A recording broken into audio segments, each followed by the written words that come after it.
Suplifters, today's session was just one of active recovery. I just moved my body a little bit, especially my hips and my knees, since, as I always said, my upper body is always okay, and it's always my lower body which is tight or hurts somewhere, at least usually.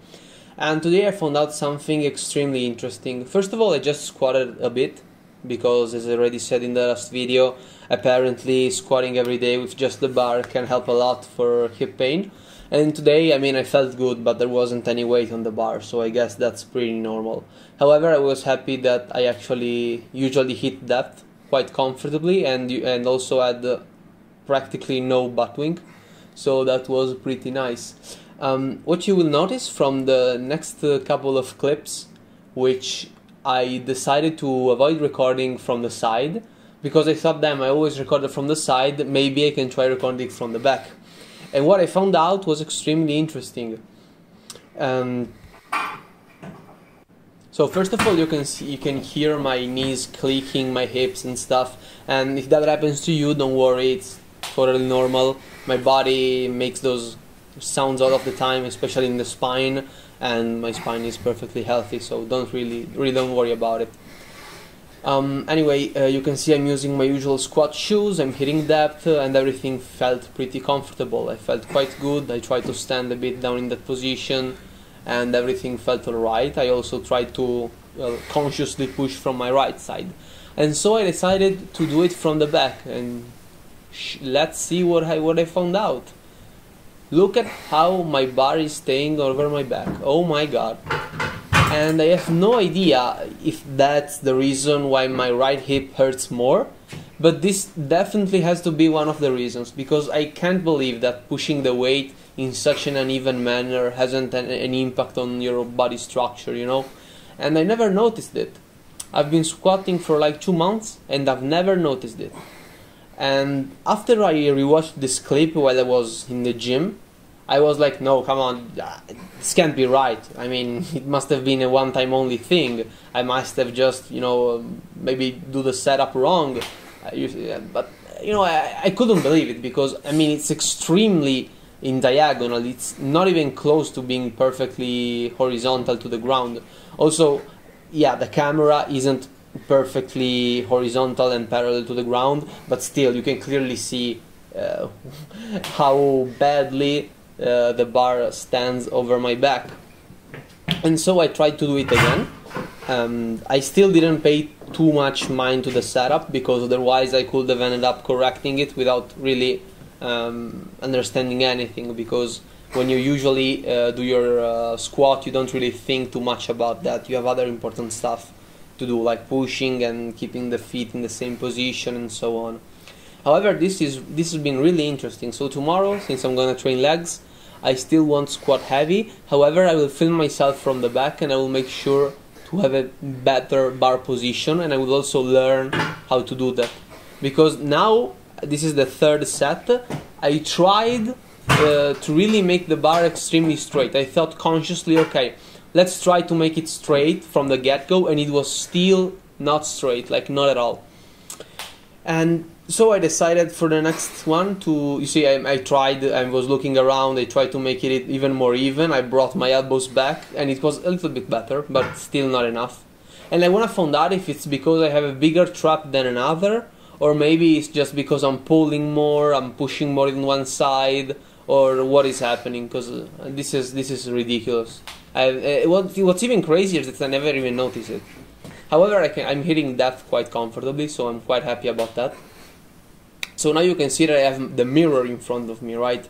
So I'm trying to use that in order to cue myself and to keep the bar as straight as I can over my back. And you can see that, the first one wasn't a great rep, and this was better, but I will have to practice it tomorrow. However, let's talk recovery for a bit. As you know, I'm training 6 times a week, which is a lot, and many people, especially beginners, could think, damn, but a lot of channels always said do not train every day, do not train 6 times a week, you don't need it, you just need 3 or 4. And they're totally correct. Yeah, it's true. If you're a beginner, you absolutely don't need to go at the gym 6 times, 7 times, 5 times especially if you end up getting sick of it. You know, during the novice phase, you really don't care about improving too much, because that it's gonna be easy. You know, you didn't really have to focus on programming and stuff. Just go there 3 times a week and you will improve. What you must avoid doing, however, is getting sick of the gym and dropping out, because if you drop out, you just lost the game, you lost the race. You can't make gains if you don't go to the gym. So just try to endure it. However, I would say that the most important thing for recovering, I would say, that is either food or sleep. As you know, I am in the probably 20% body fat, which is far from ideal in regarding of what the community of the fitness community thinks. However, I don't care. I'm making amazing progress. I can see the reps and the weight getting up week by week. I feel strong, I feel healthy, I can work out a lot, and I really enjoy it. So the whole bulk and cut versus main gain versus lean bulk and then mini cut and all that stuff is kind of dumb in my opinion, because you can keep a a higher body fat percentage and main gain, but not 15%. You need 20. You need to stay at least at 20%, and you can definitely main gain. Otherwise, you can do those all small cycles of bulk and mini cut and stuff, but I will just say endure it. Spend 2 to 3 years and you will see how your body will change. So yeah, first of all, that's the first thing that you gotta get in check is your nutrition. Eat enough protein, eat carbs, eat fats. Don't skip any of it. If you skip protein, you won't have anything to build the muscle. If you skip carbs, you'll end up feeling like shit at the gym and you won't perform well. If you skip fats, you will have less calories. Maybe you actually are eating too much, but don't cut too many fats. Fats, you need them for hormonal regulation. Your hormonal profile must be in check. If you have a good hormonal profile, you will also recover better. And the second most important thing is sleep. But don't just sleep. Sleep through your circadian rhythm. Go read a book on circadian rhythms by Sachin Panda. There are a lot of useful tips. There is some stupid stuff regarding the nutrition side and intermittent fasting and so on, but maybe I'll touch on that later on. However, sleep at least 8 hours every night, from the same hour to the same hour, every time. Right now, my life has been a mess. I mean, a mess is a strong word, but I've been quite, let's say, involved in social life during the night, let's say that. And I haven't been recovering a lot, but I noticed, and it's like day and night difference between when I go to sleep at like 10:30 p.m. and I wake up at 8 a.m. versus when I go to sleep at like midnight and I wake up at 9. It's a whole other world. And trust me, man, it's worth it. It's worth it if you want to go well in the gym. Don't just let your body say, yeah, but don't worry, go to sleep later. No, don't do that, especially if you're young. You want to have a perfect hormonal profile, or you'll end up with gynecomastia, just like me. Because I was fat, I didn't exercise, and I slept like shit. So please get that in check. It's really, really important. However, all you can see what I'm doing are just stretches to feel my body, nothing too crazy. And then the second clip will just be foam rolling. Also, learn how to activate your glutes, because I noticed that a lot of people have lots of trouble learning to use the glutes. So do a couple of bridges. I'm already good at doing that, so don't worry. I really like to do this stuff for my spine, and I also understand that I am quite flexible, so I don't really expect you to be able to go down with the knees and touch the mat. However, at least do it a little bit. Learn how to fold yourself in up like a pancake. Yeah, that's really useful. And then just some foam rolling. So once you get your sleep in check, once you get your food intake in check, there are just minor things, because those two things are like the 80% of it, okay? They are the most important stuff, like, clearly. Other things that you can do to improve that stuff: if you're using pre-workout or you drink coffee, please don't drink coffee after actually not after. Drink it at least 10 hours before you usually go to sleep.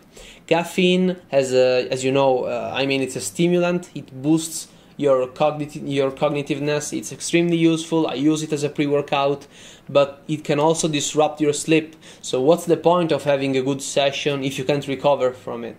And if I have to choose, always sleep. Like, maybe you will feel more lethargic during your workout, it won't be as good as the others, but you will still sleep and recover well, which is important both for muscular development and both for tendon health, joint health. Another tip that I can give you is to always train both type of movements. For instance, we are lifters, we grip stuff every day, but you cannot only grip. You also need to open your fingers up, okay? So put an elastic band around your fingertips and open your hands, and that will help a lot with tendinopathy, especially elbow tendinopathy. What else can I say that can help you with recovery? It's really important to just have a smart type of workout. Like, if you train push-pull legs, of course you don't want to like do push, legs, pull, but that is kind of obvious.